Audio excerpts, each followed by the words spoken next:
Thank you for joining us today on this Sunday morning on International Men's Day. Yay! So, amazing, celebrating men. And the theme for this International Men's Day, it seems that in the UK, people who run International Men's Day haven't particularly chosen a theme this year. So when I was looking around, I enjoyed the Australian theme for International Men's Day this year, which is Healthy Men, Healthy World. I'm Sian. I'm a sex coach for men. I've been working in this field since 2016. And around 2018, I finally grabbed my courage to say, I actually work exclusively with men. And those, when I say men, my clients are generally cisgendered heterosexual men. That's my go-to clientele, if you like, which doesn't exclude the possibilities of not gender non-conforming. I do occasionally work with people who identify with women. So this is not excluding anybody. It is just by nature the clientele that I work with. So when I refer to men throughout this whole thing, I am looking more specifically towards cisgendered heterosexual men. So yeah, there we go. And I'm launching my new online course today. So welcome. Thank you for showing up for that. Yay. So who would like to go next out of the panel? I'll jump in as you mentioned my name. Thank you, Bear. Thank you. Keep us going. Hello, everyone. I'm Bear Phillips. I am a trauma-informed body worker and sexuality professional. I work primarily in that field with women, trans, and non-binary people. But I also work as an intimacy, dating, and relationship coach with experience around alternative relationships and alternative sexualities, including kink and BDSM. But I bring a particular lens around how masculinity and patriarchy get in the way of achieving the connection, intimacy, and joy we want and deserve in our lives. So hi, I'm Michael Dresser. I'm a gay sex and intimacy coach. So I work mainly with men. And I support men who want to work body to body with another man to build skills, confidence with desire, touch, pleasure, communication, relationships, relating. I trained as a sexological body worker about 10 years ago. I'm also a certified Wheel of Consent coach and trainer, which I do all over the world. And so I bring all of these skills into how I work with men. And there are elements of sacred intimacy as well that I include in my work body to body to create spaces that have learning spaces that have safety built into them. My name is Kenny Mammarella-D'Cruz. Happy International Men's Day. I'm also launching something today. I've got a video and animation going out. All about men's groups. I think I'm known mainly for my work with men's groups that I've been holding for coming up for 25 years. I train people to hold men's groups. And for me, the object of the exercise, it's more like community and social medicine, speaking things out rather than going into the head and working things out and isolating, etc. And I see private clients, and we cover everything from relationships to sexuality to spirituality, boundaries, delving into the shadow, etc. And I'm very, very chuffed to be here with you all. So thank you to folks who sent in their questions. Men are increasingly afraid of initiating sexual contact, afraid of accusations of boundary violations and sexual transgressions. On International Men's Day, is it too much to ask, has feminism gone too far? It's a super question. There's so much in there. I think there are a few key points that I'd like to refer to. One is that there's an ongoing misunderstanding for men around the project of feminism, that there's a perception that feminism is about somehow not simply equalizing power, but in some way shifting to a position where men are in some way seen to be less than, emasculated, less powerful. The true project of feminism, as I see it, is the liberation of all of us. It's the liberation of men from the prescribed roles that we have been given in society, the ways that we've been told we should be, the way we should act. So that liberation piece is incredibly important, because part of that is that we men tend not to understand the ways in which patriarchy hurts us as men and wounds us as boys and as men. There's a trade-off for the privilege and the power, structurally, I'm speaking here, in society, that men have. The trade-off for that was the loss of our emotional selves as young boys, when shame is used against us, when we're told to man up, to stop crying. All of those messages, really important messages, cut us off from our emotional feeling selves and our ability to really connect with empathy. And so for me, the big piece here is that patriarchy is a trauma which is inflicted upon men.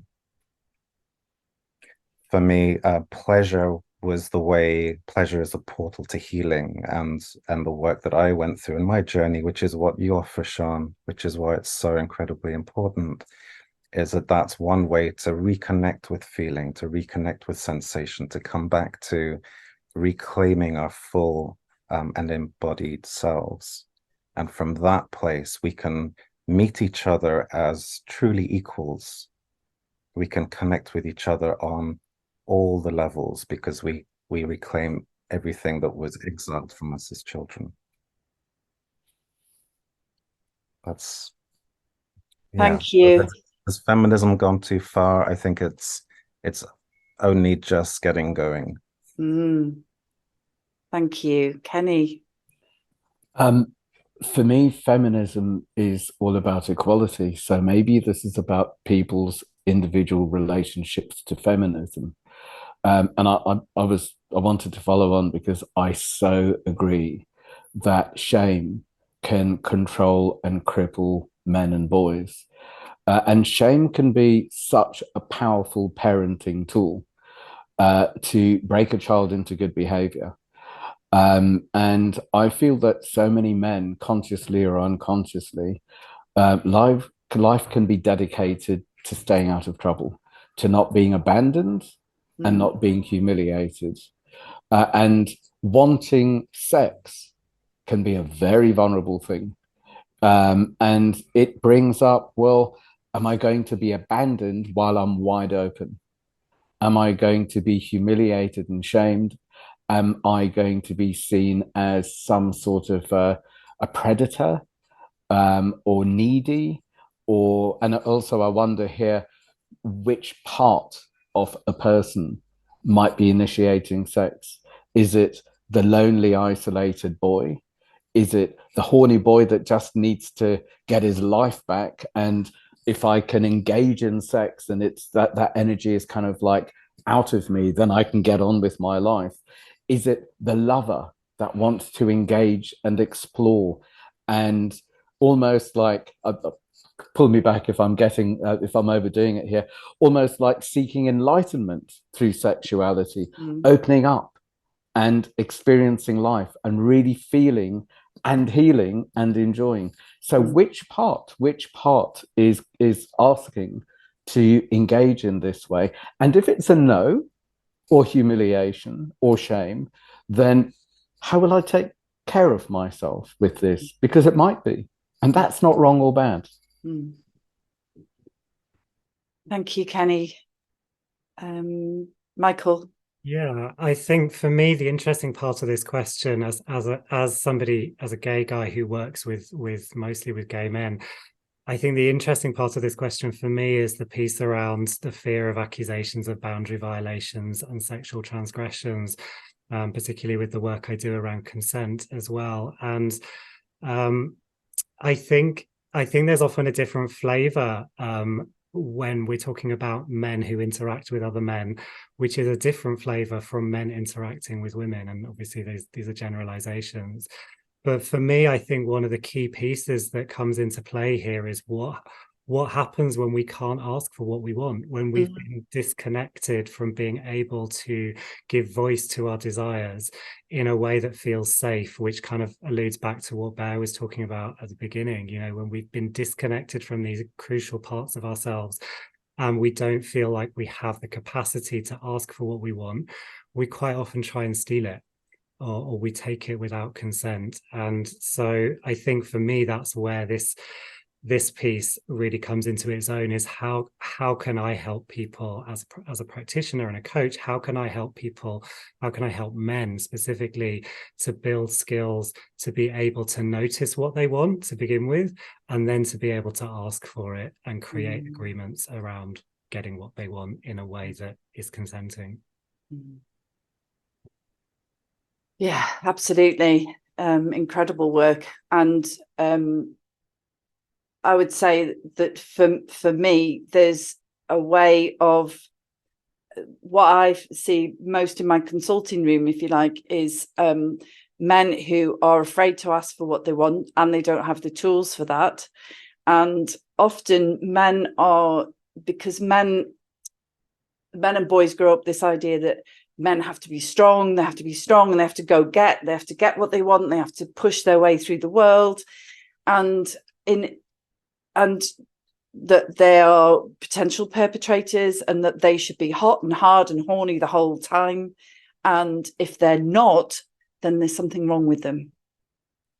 And many men who don't get their emotional needs met elsewhere, their needs for connection and touch and being seen, validated, will use sex as the way of getting their needs met, these other needs met, but often are not really aware of why they need sex so much. They think it's hormones, because that's what a lot of men are programmed to believe. It's hormones. I'm supposed to be this way. But actually, when you ask the question, why do you want to have sex? When you break that down, a lot of men are crying out for connection. And to have the emotional and feeling parts of them met and seen and validated through intimacy, because that's the only way they know how to ask for it. And so this tragedy of patriarchy that has emasculated our boys and our men means that a lot of these men are only seeking sex because they want connection. And I think that's a huge tragedy, and one that needs to be really dismantled. Whether feminism is the tool, whether dismantling patriarchy is the tool, however that happens, I'm aware that in my small corner of the world, that's all I can do, is one at a time, one person at a time. And through the medium such as this, and which is why I want to make my stuff more available to more people. But yeah, it's not feminism's fault. It's this patriarchy that's been with us for generations and generations and generations, and it harms everybody. Thank you. Was there anything there that among the speakers that we feel we might not have covered that needs to be said before we move on to the next question? Yeah, Bear, thank you. Just super quick. I so support and agree with everything that all of you have said. Just to come back to that particular piece of the question around transgressions and consent, and I think that's also tied in with this idea of entitlement. Again, the kind of the trade-off of what we lose in terms of being whole human beings under patriarchy, we get back in terms of power and entitlement. And I think entitlement is a key part of the consent question, because I think for a lot of us men, we tend to feel that consent is something that's given at a point in time and isn't an ongoing, live, immediate, present, moment-to-moment communication with the person that we are with. And I think that is where being able to reclaim our full selves means that we can be much more in contact with our sexual partners, our romantic partners. That's when consent becomes much more as a live, ongoing thing. It's when we lose sight of that, when we kind of lose ourselves behind our roles, that the problems start to occur, because we're not fully present. Yeah, it comes back to knowing what you want and being able to ask for it. It's because consent, one of the sexiest nights I ever had, the whole night, was playing consent games. And it was one of the best nights of my life, and still continues to be a significant part of my erotic landscape, is playing consent games. Wonderful. Thank you. So let's move on to the next question, which is, how do I manage or release my sexual energy? And could it cause harm to others? And this is from the angle of essentially how to own your dick, so your dick doesn't own you and you don't act like a dick. Give me back my life. And it's the sexual energy or the frustration or maybe the loneliness or maybe the anger, who knows what the emotion is, that can take over. And I know what it's like to be a horny teenage boy and all my energy is there. And I want my life back, and something needs to happen so I can get my life back. Do you know what I mean? It's almost like this thing used to take me over. And this thing somehow needed managing. So for me, owning my dick is owning my creative energy, owning my frustrations, owning my power, owning my vulnerability, owning what's going on, and being contained with this. So it's almost like now the man in me can hold this energy and breathe in this energy and empower myself with this energy and choose when and how to share it. And I love what you said earlier on, Bear. For me, it's about every moment.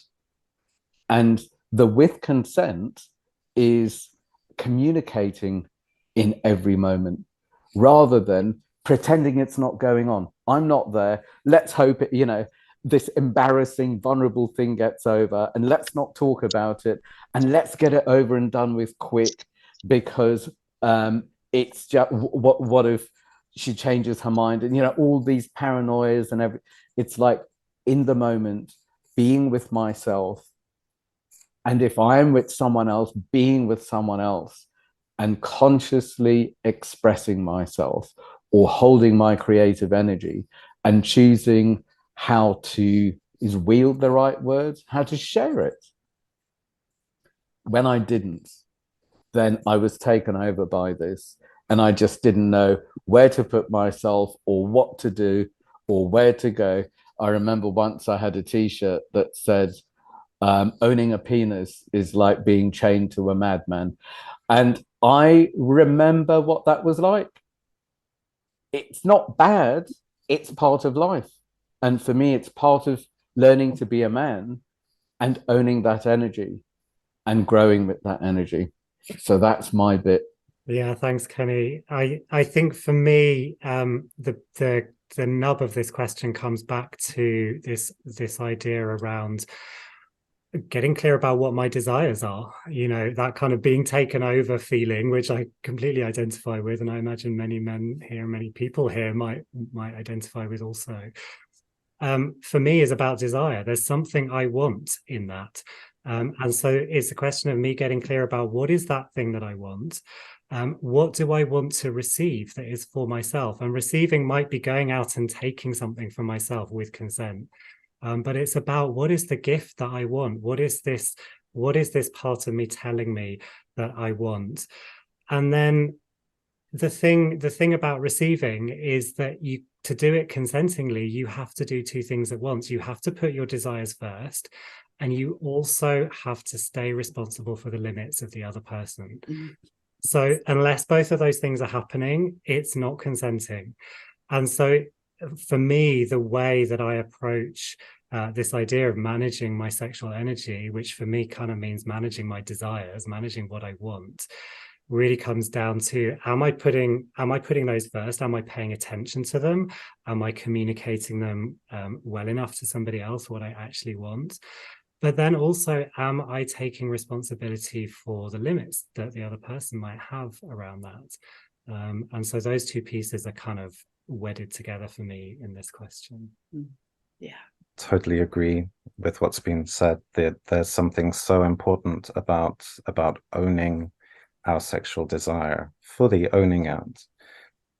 I often use with clients that the metaphor of fire, or the difference between the idea of a flamethrower, which is the way a lot of men inhabit and use their sexuality in public. You see it often with that kind of sense of the flamethrower of destroying everything in its wake. It's kind of desire that hasn't been owned, which comes out in a leaky way, like the classic being undressing someone without their, in your imagination, without their consent or knowledge. I much prefer the metaphor of a lantern, where the fire in a lantern can be incredibly bright and incredibly hot, but it's held behind this really clear barrier of the glass, which then means it's safe and people get drawn towards it. People are drawn towards those of us that can hold that energy and are reconciled with that. Most of the men that I see are men who have some sexual dissatisfaction. And a lot of that is about not owning their sexual energy, not being able to feel or allow themselves to feel the power of the sexual energy, because it's scary. It's scary. It can be so powerful and so overwhelming that most of the men that I see have spent a lifetime suppressing it. And the work that we often do together is about how can you own it and integrate it? How can you light the lantern? How can you really step out into the world with your sexual energy healed and intact? How can you use that as your life force energy? How can you channel this in a way that helps you move through the world in a more conscious and more loving and more connected way? How can you be with the power that you have and use it carefully and with consideration and in a healing way? It's perfectly possible to bring that beautiful, masculine, sexy, powerful energy and use that in a way that can create healing. And it's, yeah, every time they walk out the door, I'm in floods of tears. Just, yeah, seeing these men owning their power, owning their because the sexuality and power, it's so closely interlinked. Yeah. And that's the route in for me, is men come to me because they've got sexual dissatisfaction. What they leave with is not only sexual satisfaction, but a sense of their own personal power and responsibility. And it's so beautiful to see. It's such a gift. Yeah. Kenny, did you want to add to that? I wanted to pick up again with the being a dick thing, because I find that both sad and dangerous. And the being a dick is, I would say, unruly boy behavior, manipulating, stealing, maybe begging, predators, creeps, things like that. And they exist. And I would say mostly because those boys don't know any better. And I would say the difference between a boy and a man is a boy generally comes from fear and fixing fantasies and reaction, where a man can come from love and being present and responding. And responding means listening. It's a man, it includes his feminine side, where a boy is just pushing the masculine to maintain the pecking order.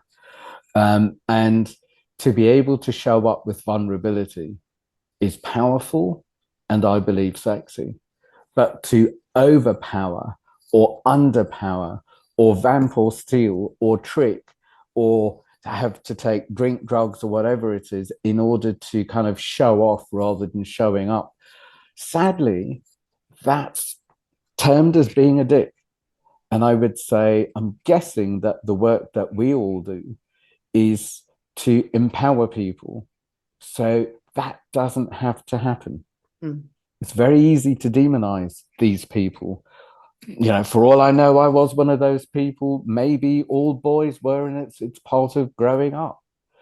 But, you know, this is sacred work of connection and claiming who I am as a man and sharing myself with other men. And that, you know, and same as you, I work mainly with straight men, and then going to the women. I just wanted to just come back on something that you were saying there, Kenny, that as someone that experienced unfortunate sexual experiences as a child, I grew up thinking of men as predators, and then had to go through a whole process for myself of trying to reconcile myself as a man in the world. But I think it's important to recognize that because of this thing of the way patriarchy cuts us off from our emotions, I think it can be problematic to think of predators or monsters, which is often how they're identified in the media, as being somehow other. I think I think this is where the shadow comes into it. We are all of us brought up to some degree with some of these notions in our subconscious. And I think it's a really important thing to understand what is at play, how these forces are acting upon us, and to really just get clear when we other predators, then we kind of put ourselves on a pedestal that we're somehow different. And I think that's something that we need to look at each for ourselves. And as part of that, not only do we other them, but then other parts of themselves that have the potential to be like them. And so cutting off parts of themselves because they don't like that bit, or they don't like that bit, or that bit looks like that person over there. And that is a huge problem. And I know, Kenny, you were talking about parts. Okay, great. Thank you. So let's move on to the final question this morning. What is the biggest cause of sexual dissatisfaction in men? Who would like to speak to this? Thank you, Michael. Yeah, that's such a great question. And what the immediate thing it brought up in my mind was actually something from the recent Barbie movie. So on the lines of feminism, which was the moment where Ken had gone through his dark night of the soul and got to a point where he realized, I am enough. And I think one of the biggest things that I've experienced men coming to me with, and when I've talked to colleagues, regardless of their sexual orientation, is this idea that they are somehow not enough. And I think particularly around the role that the penis plays in sex and intimacy, almost every man who's come to me to work with me has had feelings of inadequacy around how his penis works, what he does with it, how that might impact somebody else. And I think, and again, I think this goes across the board with all kinds of sex, regardless of what gender your partner is. There's this kind of idea that erections, ejaculation, and penetration are the be-all and end-all of sex, or the main focus of it. And so in the work that I do, I'm very often trying to rewire this equation so that it's maybe about, rather than trying to be harder and longer, what if I was trying to connect truer and deeper, and move away from the idea that either that there's something wrong with my penis, or that it even has to be involved, or that I'm not enough, or that it's not enough. And I think a lot of the issues that I see with my clients come back to this question of I'm not enough in some capacity. So for me, that's the biggest piece that often comes in around dissatisfaction, sexual dissatisfaction for the men that I work with. What was crossing my mind is I am here and I am now and I am taking part, rather than I'm flashing into the future and what am I going to do next and how am I going to perform, and what did I see on porn, or what were my fantasies, and the doing. It's not even here. What's the point of that? Where for me, it's all about being here and now, and just seeing what emerges and taking part and playing. And the whole thing, I'm thinking of the Monty Python sketch. Is it too big? Is it too small? It's like, whatever. Just show up. It's tragic, the pressure of should this, that, and the other. And for me, it's coming from I am, rather than am I? Am I making a fool of myself? Am I proving myself? Am I doing this right? Am I going to see the other person again? Am I, and it's am I, and it's handing power over rather than being present and in power and just showing up and expressing love. And I feel very often on the other side of the coin, sometimes penetration ejaculation is just like, oh my God, this energy is so good. How can I get rid of it? It's too big and wonderful to hold. Quick, get rid of it. Penetration ejaculation. Oh, what a relief. Cup of tea. Thank you, Kenny. Yeah, Bear, go on then. I love that. The tea. Yeah, I totally agree with what you've both said so far. It is about being present. I think there's something, I feel like I'm on a bit of a horse here around the patriarchy piece, but there's a way that we are socialized, both men and women. So the socialization brings us, or gives us, this idea that men are more intellectual and more heady, and that women are more feeling based. And I think my belief is that because the way we've been socialized cuts us off from our emotions, that has led us to overcompensate with being very mind-centered and very thought-centered and very image-based, very much in our heads.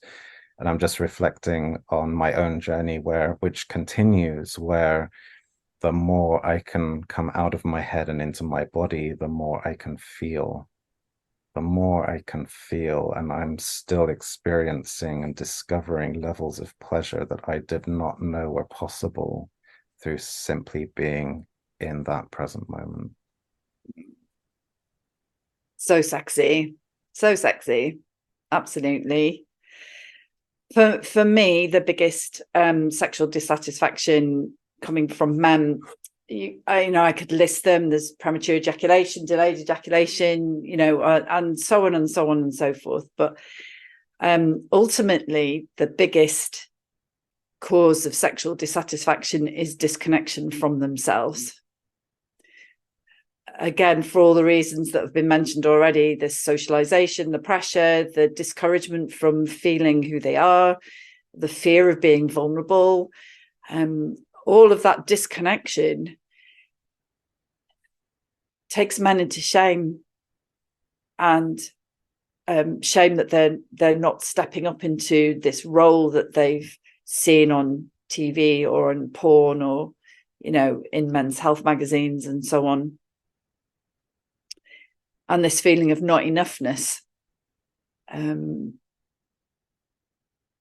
that comes from penis size, but just is messages that men get bombarded with every day. I mean, women too. That's not, all genders get, messages of not enoughness. That's how capitalism works. But let's keep it keep it nice and cozy. So what I talk about in terms of sexual satisfaction is the 5-course meal. So, quite often there's conditioning around sex should only happen at this time of day, after this has been done and after that's been done and all my responsibilities have been done and work is taken care of and da da da da da da.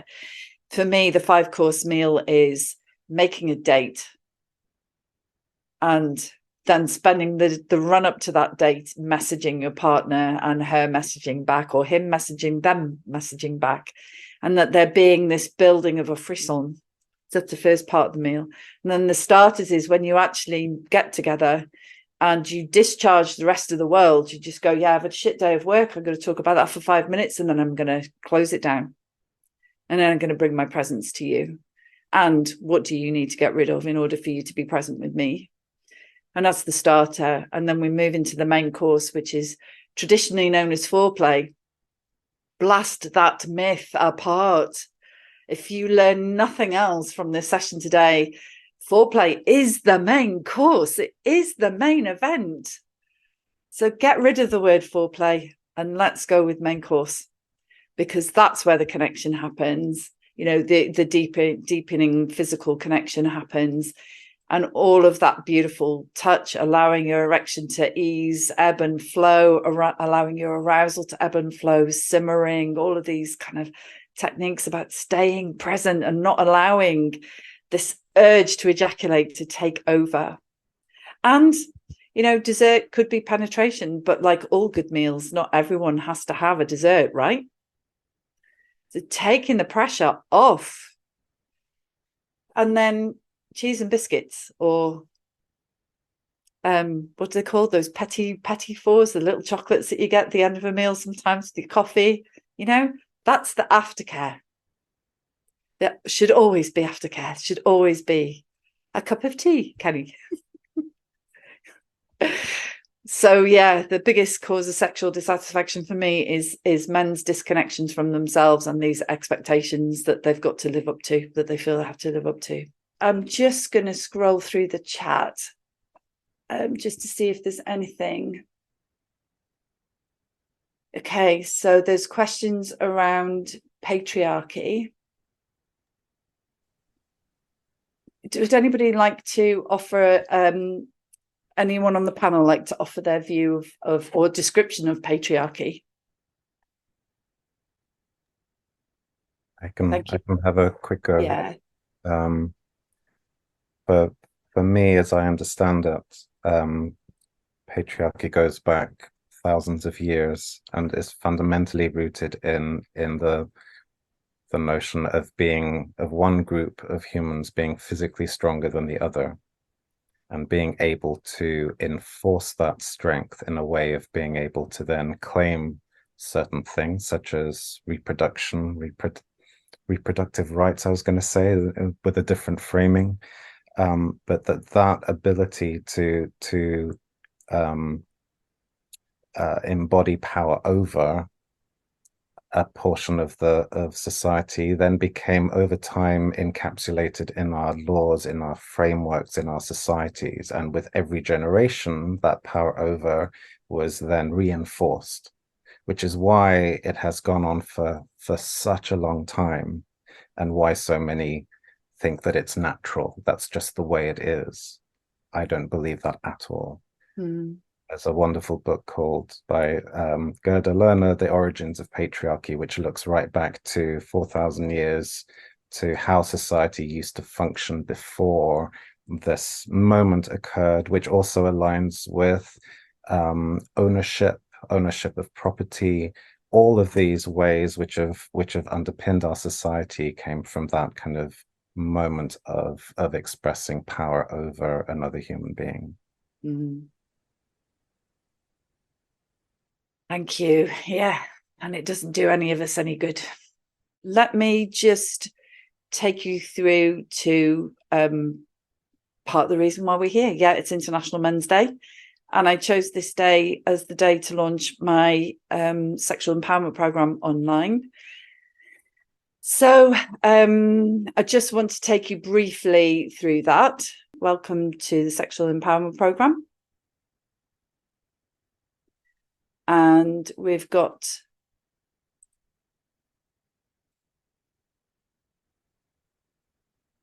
there we go. So this is the course content.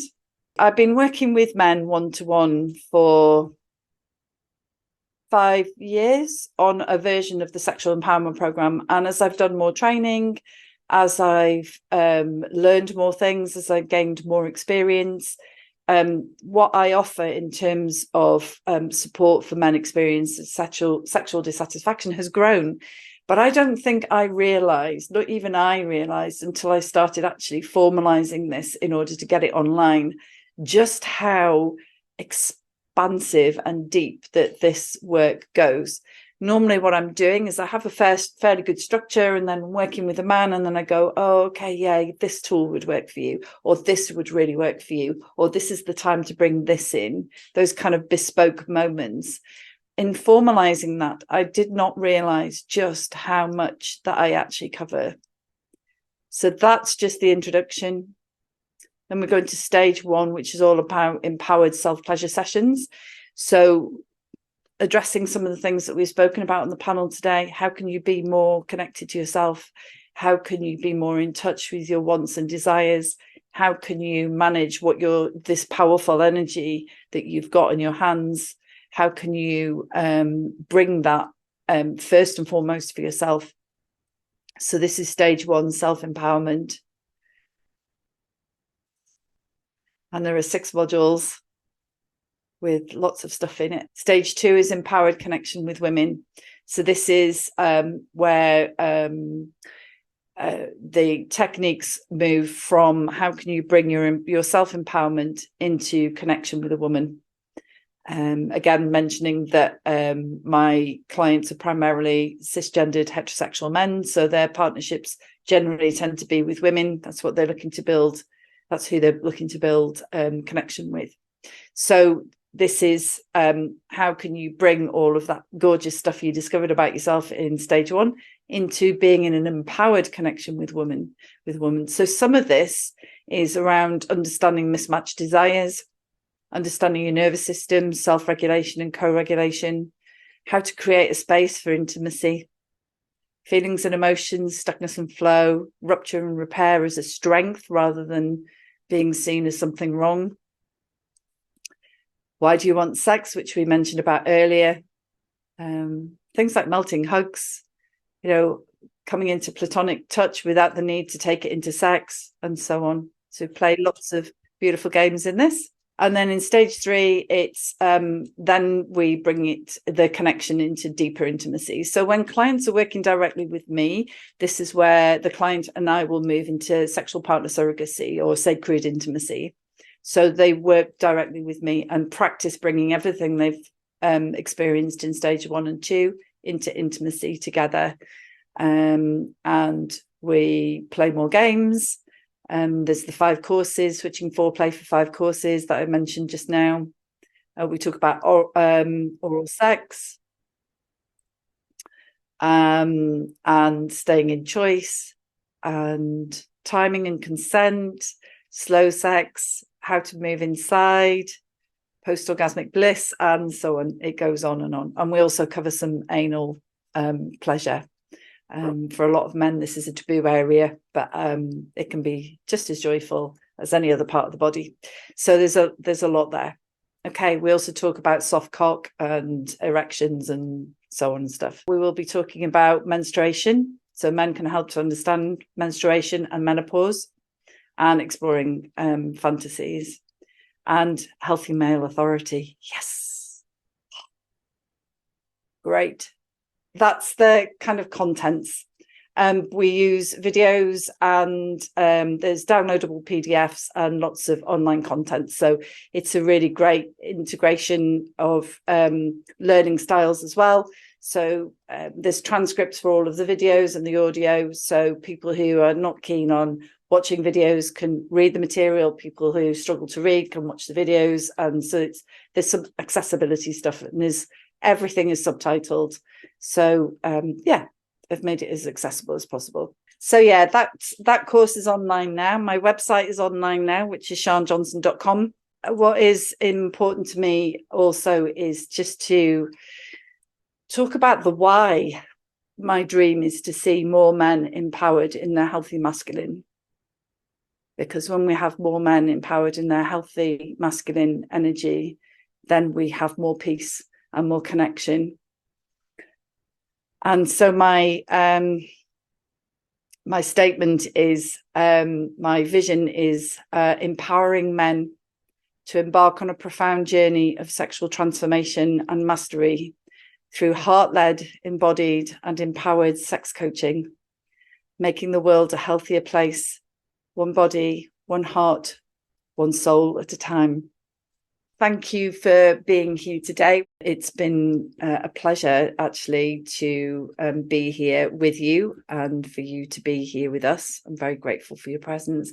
And a massive thank you to Bear and Kenny and Michael for being here also today. Examples of healthy masculine, and it's such a joy to know you and have you in my life, and for you to be here to support this launch today. Thank you so much.